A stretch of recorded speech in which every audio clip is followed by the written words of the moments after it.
Nah, sekarang kita masuk ke jurnal pre-acquisition income yang kedua terkait dengan eliminasi dividen. Kita review dulu jurnal eliminasi dividen untuk metode cost kan dividen income dan dividen S. Sedangkan untuk metode equity kan income from S, dividen S, dan investment in S. Itu untuk yang perusahaan induk. Sedangkan untuk yang NCI itu dia NCI expense, dividen S, dan NCI ending. Ini masih sama jurnalnya. Yang berbeda itu adalah angkanya.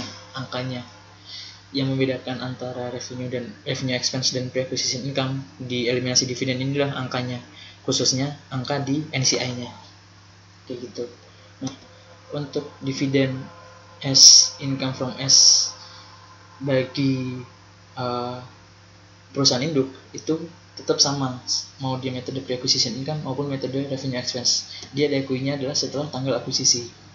Kenapa demikian? Karena kan emang benar, dia baru mengakui net income itu setelah tanggal akuisisi. Dia baru boleh mengakui itu setelah akuisisi. Jadi sebelum akuisisi itu dia belum boleh mengakui, karena dia belum beli kan, dia belum beli kepemilikannya, kayak gitu. Sedangkan untuk NCI-nya, NCI expense dan dividen S-nya di sini itu adalah sepanjang tahun.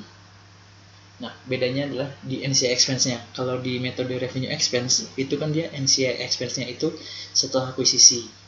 Kenapa setelah akuisisi? Karena di NCI beginning-nya itu udah ada net income S sebelum akuisisi.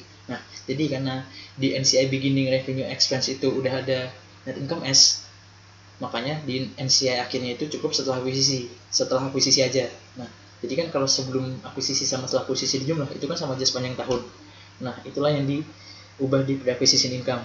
Karena di NCI beginning pre-acquisition income itu dia tidak menghitung net income S. Oleh karena itu, NCI endingnya itu diukur sepanjang tahun. Kenapa sepanjang tahun? Karena persentase kepemilikan NCI itu tidak melihat tanggal akuisisinya gitu. Karena dia memang udah punya gitu loh dari awal tahun. Seperti itu. Perbedaan kenapa ada perhitungan net income S di NCI-nya si revenue expense sama di pre-acquisition income itu nggak ada. Nah, coba kita bawa ke soalnya ya. Kalau kita bawa ke soalnya berarti jurnal dividennya itu bakal sama, dividen income dan dividen S sebesar 20. Dari mana? Dari setelah akuisisi. Dividen 1 Oktober dikali sama 80%. Nah, untuk NCI-nya ada perbedaan di sini, di mana NCI expense-nya itu 1 tahun full. Ya kan, sepanjang 1 tahun full, karena tidak ada pengakuan net income S sebelum tanggal akuisisi di NCI beginning.